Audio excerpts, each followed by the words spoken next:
बच्चों क्वेश्चन में दिया हुआ है कि इनिशियली C1 है charge 2 CV and K1 and K2 are open. Option A कहता है if K1 is close and K2 remains open magnitude of charge flown through K1 will be 3/2 CV। Let us check it out. बच्चों K1 को अगर हम close कर दें, circuit complete हो जाएगा, वो चार्ज फ्लो करेगा। C2 पे मान लेते हैं चार्ज Q आ गया, तो यहाँ माइनस Q हो जाएगा, यहाँ 2CV माइनस Q हो जाएगा और यहाँ accordingly minus 2CV minus Q हो जाएगा, राइट। अब KVL अप्लाई करते हैं क्लोज सर्किट में, तो यहाँ देखो नेट ईएमएफ हो जाएगा इक्विवेलेंट सेल का V, पोलरिटी लेफ्टवर्ड्स रहेगी। अब केवीएल लगाते हैं तो बनता है V plus 2CV minus Q upon C and minus Q upon C that is equal to 0। यहाँ से बच्चों आता है 3V is equal to 2Q by C, तो Q इज इक्वल टू हो जाएगा 3/2CV, राइट। अब Q हो गया 3/2CV।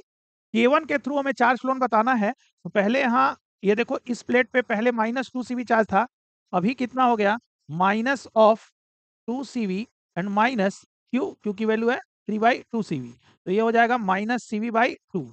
तो बच्चों पहले चार्ज था माइनस 2CV, अब हो गया माइनस CV/2। तो कितना चार्ज फ्लो किया इसके लिए इस डायरेक्शन में चार्ज निकालते हैं, कितना फ्लो किया, तो फाइनल चार्ज है माइनस CV/2 और इनिशियल था माइनस 2CV, तो ये करने पे तुम्हारा आ जाएगा 3/2CV। इसका मतलब 3/2CV चार्ज K1 के थ्रू अपवर्ड गया है, ये ऑप्शन सही है। ऑप्शन बी पे चलते हैं। ऑप्शन बी कहता है for case A heat dissipated in the circuit would be 9/4CV²। इसको भी चेक करते हैं। तो बच्चों हीट के लिए सबसे पहले तुम्हें यह देखना होगा कि इस इक्विवेलेंट सेल ने वर्क कितना किया है।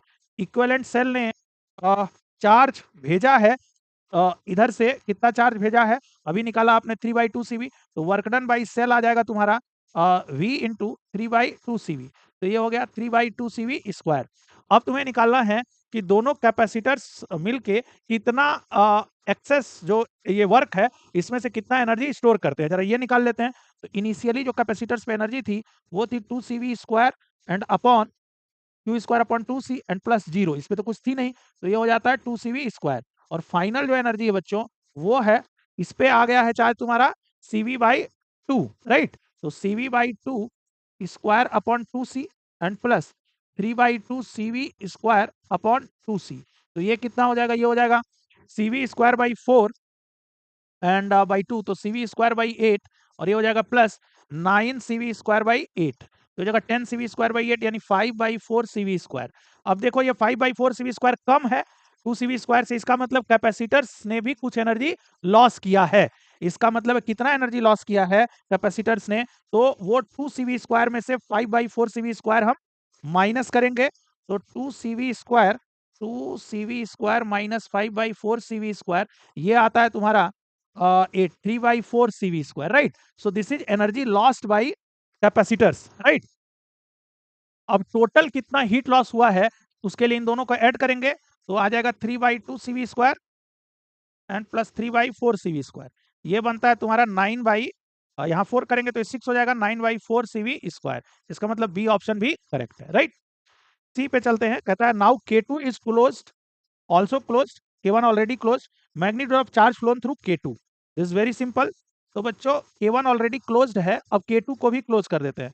तो अगर मैं K2 को भी क्लोज कर देता हूं तो एक चीज देखो, ये इस पे जो है ये 2 ही है, तो इस पे चार्ज यहां हो जाएगा प्लस 2CV और यहां हो जाएगा माइनस 2CV।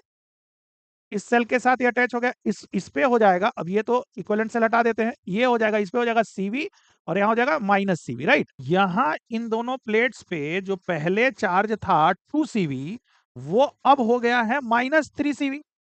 पहले था 2CV, इस पे था ना प्लस 2CV, ये पहले था, और अब कितना हो गया माइनस CV और माइनस 2CV, अब हो गया माइनस 3CV, राइट। इसका मतलब K2 पे ऊपर की तरफ कितना गया है, तो माइनस 3CV चार्ज, तो माइनस ऑफ 2CV, तो ये हो गया माइनस 5CV। इसका मतलब K2 के थ्रू चार्ज अपवर्ड गया है माइनस 5CV, तो अकॉर्डिंगली नीचे की तरफ आया है इक्विवेलेंट 5CV, राइट।